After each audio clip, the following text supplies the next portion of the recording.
Hi friends, ಪ್ರಭಾಪಾರೋ ರೆಸಿಪಿಗೆ ಸ್ವಾಗತ. ಇವತ್ತಿನ recipe ಹಿದಕಿದ ಅವರೆಕಾಳಿನ ಉಪ್ಪಿಟ್ಟು. ಇದನ್ನು ಮಾತ್ರ ಯಾರು ಬೇಡ ಅನ್ನಲ್ಲ ಬಿಡಿ.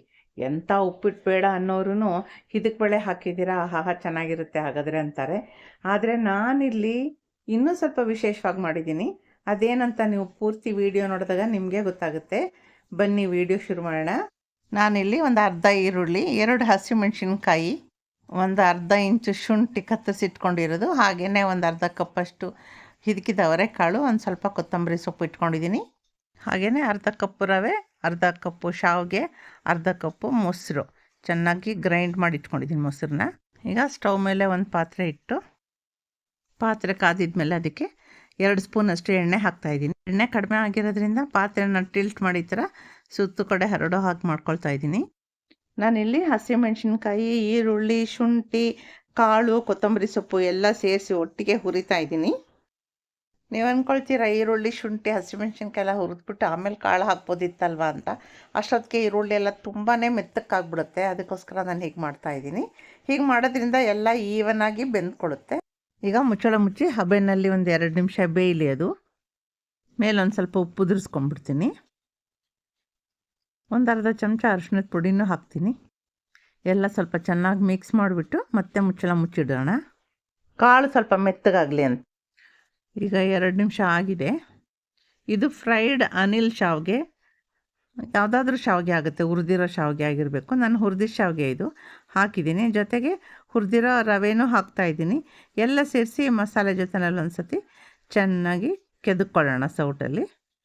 ಈ ಥರ ಹುರಿಯೋದ್ರಿಂದ ರವೆ ಮತ್ತು ಶಾವಿಗೆ 2 ಎಣ್ಣೆನೆಲ್ಲ ಹೀರ್ಕೊಂಡು ಚೆನ್ನಾಗಾಗುತ್ತೆ.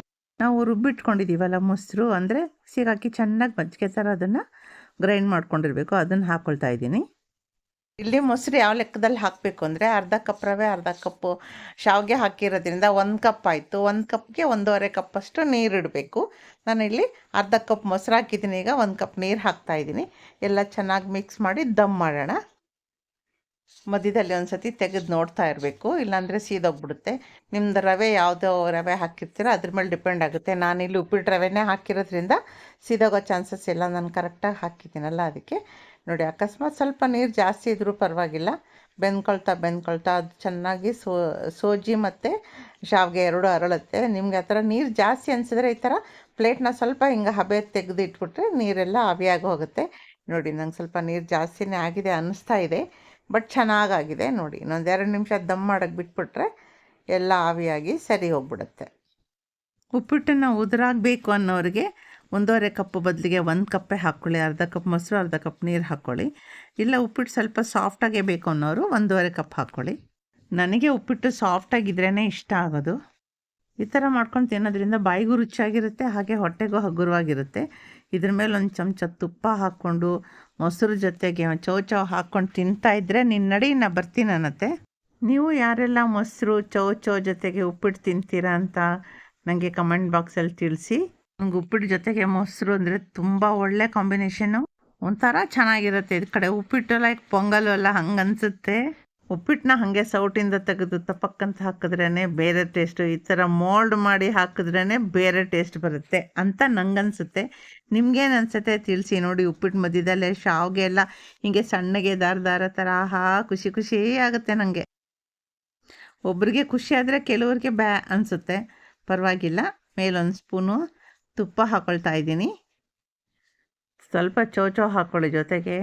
ಮಧ್ಯೆ ಚೌ ಸೇರಿಸ್ಕೊಂಡು ತಿನ್ನಿ, ಹೇಗಿರುತ್ತೆ ಅಂತ ನನಗೂ ಹೇಳಿ. ಫ್ರೆಂಡ್ಸ್, ನಿಮ್ಗೆ ಇಷ್ಟ ಆಗಿದೆ ಅಂದ್ಕೊಳ್ತೀನಿ ರೆಸಿಪಿ. ನಾನು ಹೀಗೆ ಮಾಡಿದ್ದೀನಿ, ನೀವು ಹೇಗೆ ಮಾಡ್ತೀರಾ ಅಂತಲೂ ನನಗೆ ಕಮೆಂಟ್ ಬಾಕ್ಸಲ್ಲಿ ತಿಳಿಸಿ. ಮತ್ತು ಇನ್ನೊಂದು ವಿಷಯ ಫ್ರೆಂಡ್ಸ್, ನನಗೆ ಉಪ್ಪಿಟ್ಟು ಮಾತ್ರ ಮಾಡಿದ ತಕ್ಷಣ ಬಿಸಿಯಾಗಿ ಬಾಣಲಿಂದ ಡೈರೆಕ್ಟಾಗಿ ನಾನೇ ಫಸ್ಟ್ ಹಾಕ್ಕೊಂಡು ತಿಂದ್ಬಿಡ್ಬೇಕು, ಆ ಥರ ನನಗೆ ಇಷ್ಟ. ಇಲ್ಲದೇ ಇದ್ರೆ ಅದು ಸ್ವಲ್ಪ ತಣ್ಣಕ್ಕಾದರೂ ನನಗೆ ಉಪ್ಪಿಟ್ಟು ತಿನ್ನಬೇಕು ಅನಿಸಲ್ಲ. ಒಂದು ಉಪ್ಪಿಟ್ಟು ಮಾಡಿ ಎಷ್ಟು ಮಾತಾಡ್ಕೆ ಮಾತಾಯಿ ಅಂದ್ಕೋಬೇಡಿ. ಓಕೆ, ನಾನು ಬರ್ತೀನಿ. Bye. Thank you friends, take care.